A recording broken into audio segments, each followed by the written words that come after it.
kasama natin si Hagonoy Mayor Maria Rosario C. Alvarado Mendoza. Magandang tanghali po sa inyo, Mayor.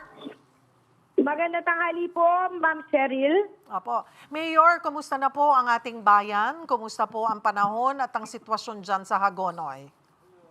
Malakas po sa kasalukuyan ang ulan po dito ngayon, ma'am, at malaki po ang tubig namin.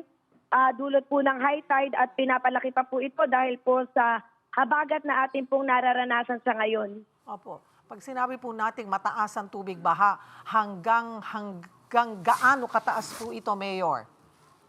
Ngayon po, kami po ay kasalukuyang nasa San Pascual at ang tubig po dito ay gabinti na po, ma'am. Mhm. So, sa Mataas po ang tubig namin ngayon dito sa San Pascual. Okay, sa pag-iikot niyo po, Mayor, gaano karaming bayan dyan po sa Hagonoy o barangay dyan po sa Hagonoy ang lubog po sa tubig baha? Ilang porsyento po? Opo, ma'am, 26 barangay po kami rito. 26 barangay po ay may tubig po ngayong araw na ito.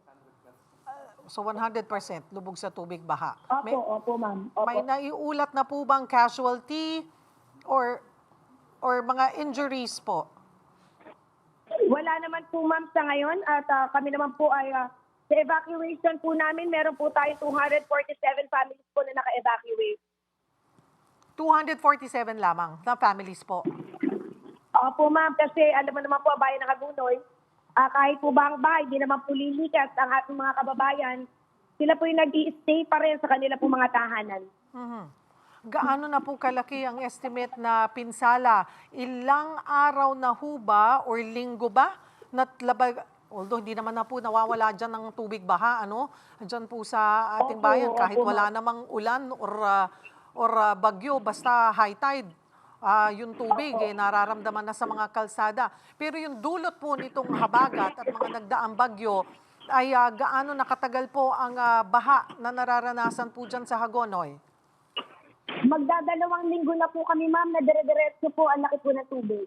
Mhm. So wala rin po mga pasok sa mga eskwelahan? Almost 3 weeks na po kung ibibilang po natin yung linggo ngayon. Mhm. Mayor? 3 linggo na po, ma'am. Opo. Wala po ba signal, ma'am? Malakas po ulan eh. Ayun po, medyo Opo, napuputol-putol nasa lamang relief po. operation po kami ngayon, ma'am. Sorry po. Opo. Yung mga kapatid po nating mga mangingisda at fish pond operators, kumusta rin po sila? Ma'am, as of now po, wala pa naman po tayong nababalita na mga napipigtasan po ng palaisdaan. Pero yung pong ating namang mga namamalakaya, yun po ang hirap. Hindi po sila nakakapamalakaya ngayon. Ibig sabihin mga fisher folk po ang greatly affected po sa ngayon. Mhm. So gaano karaming pamilya po, kung sinasabi niyo pong 100% na lubog sa tubig baha po ang Hagonoy, so 100% din ng mga constituents nyo, ng mga kababayan natin dyan ay affected. So anong klaseng tulong po ang naiaabot ng local government sa mga kapatid natin dyan?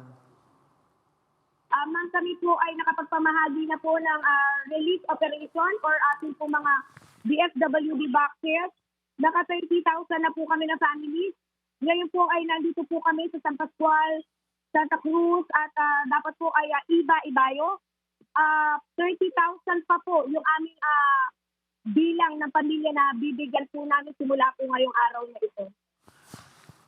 So, kailan po tayo nagsimula at masasabi po ba natin, Mayor Charo, na masisiguro natin na lahat ng mga taga-Hagonoy, bawat pamilya, makakatanggap po ng relief? Opo, ma'am. 62,000 families po ang meron ng Hagonoy. At kami po nakaka 30,000 families na nabibigyan. At another 30,000 po ngayong linggo po na ito. Nagsisimula na po kami ngayong araw na ito kahit po malakas ang buhos ng ulan. Mhm. Sapat pa po ba ang ating supply? Sapat pa naman po sa ngayon, ma'am. Pero titingnan po namin. Marami naman po nagpapadala pa rin ng tulong. Maraming salamat po sa mga hindi nakakalimot na tulungan po ang bayan ng Hagonoy. Mhm. Okay. Ngayon pong nasa state of calamity na ang Hagonoy, paano ginagamit ang emergency at calamity funds ng bayan para sa agarang tulong at recovery? Magkanong pondo ang pinag-uusapan natin dito? Ma'am, ang kasalukuyan po pondo ng Pamahalang Bayan dahil sa taon na 2026 ay 8.9 million at kami po ay may tira naman noong nakaraan 2025 na 5 million. Kaya po ito po ay aming gagamitin. Ang 2025 po ang aming uunahin. Ay, Mayor, konting Mayor Charo, pasensya na po. Konting pihit lamang po ng kaunti. Again, sabi niyo po ay may savings noong 2025. Yun muna ang unang gagalawin para dito sa mga pangtulong sa mga kababayan natin. So saan niyo po ilalaan ito? Ma'am, sa ating po mga relief operations, sa ating po pantulong sa ating mga kababayan, na mabigyan po man lang sila kahit po bigas para po meron silang makakain po sa kanilang hapagkainan. Iba pa po yung relief goods or food packs na galing po ng DSWD. Ang DSWD boxes po, ma'am, ay naibigay po namin sa ating po mga kababayan na nasa gawing itaas na 2 linggo na po na baha.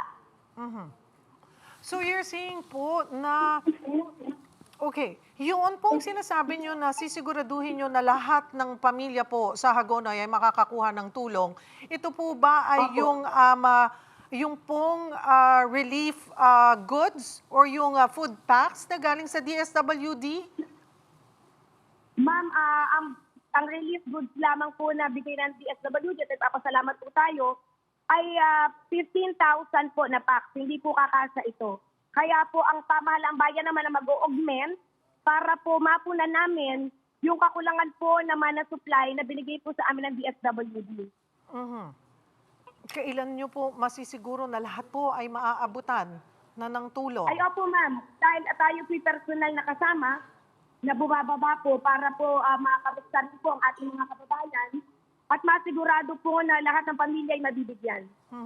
Mayor Charo, yung pong bayan ng Hagonoy, dyan din po ako lumaki. Since bata ako, Opo, talagang opo, binabaha na po dyan. Taga Santa Opo. Monica po kami. Talagang, Opo. talagang binabaha na at palala ng palala po ang sitwasyon ng ating bayan dyan.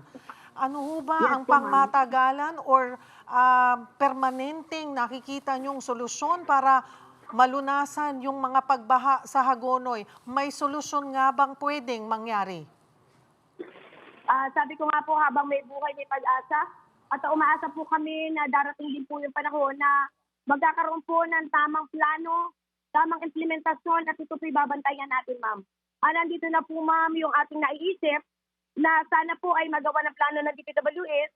Ang road dike po sana mula San Pascual up to San Isidro. Damay po dito, ma'am, ang barangay natin na Santa Monica na kung ito po ay matutuloy, ay mga dati pong pilapil ay gagawin na natin yun na constructed na road dike ay mas makakabuti po para sa ating mga kababayan dito. Mas marami na po tayo maisasalbang barangay. At siyempre, hindi po titigil doon yun. Nandiyan pa rin po na madikihan. Lalo na po yung mga barangay mula po Iba hanggang Sitio Bugan ng Santa Elena at yung pong San Agustin, Sagrada ay madikihan din po na maayos nang makugkog po ang mga barangay na nasa kabayanan. Ano ho ba, kamusta ho ba yung pakikipag-usap nyo sa national government? Hindi din naman pwedeng hanggang plano lang. So, aaksyonan ba nila? Tingin nyo po? Mapopondohan yan? Bababa po dito si Secretary Vince Dizon and we are hoping po na makita po niya talaga ang sitwasyon dito sa ating bayan ng aktwal nga po sana na makita ang taas ng high tide para po mai-assess po nila ano po ba ang dapat na tamang proyekto na dapat pong gawin dito sa ating bayan. Siguro, Mayor Charo, ano ang inyong mensahe at paalala sa inyong mga kababayan, sa ating mga kababayan dyan sa Hagonoy? Hindi po tayo titigil na mahanapan po ng pondo at hindi rin po tayo titigil na ang mga national agency po ay makatulong sa atin. Kami po ay hindi na namamahinga para po makapaghatid ng tapat na paglilingkod sa ating mga kababayan. At siyempre po, service from the heart po tayo. Marami pong salamat, Hagonoy, Bulacan Mayor Maria Rosario C. Alvarado Mendoza.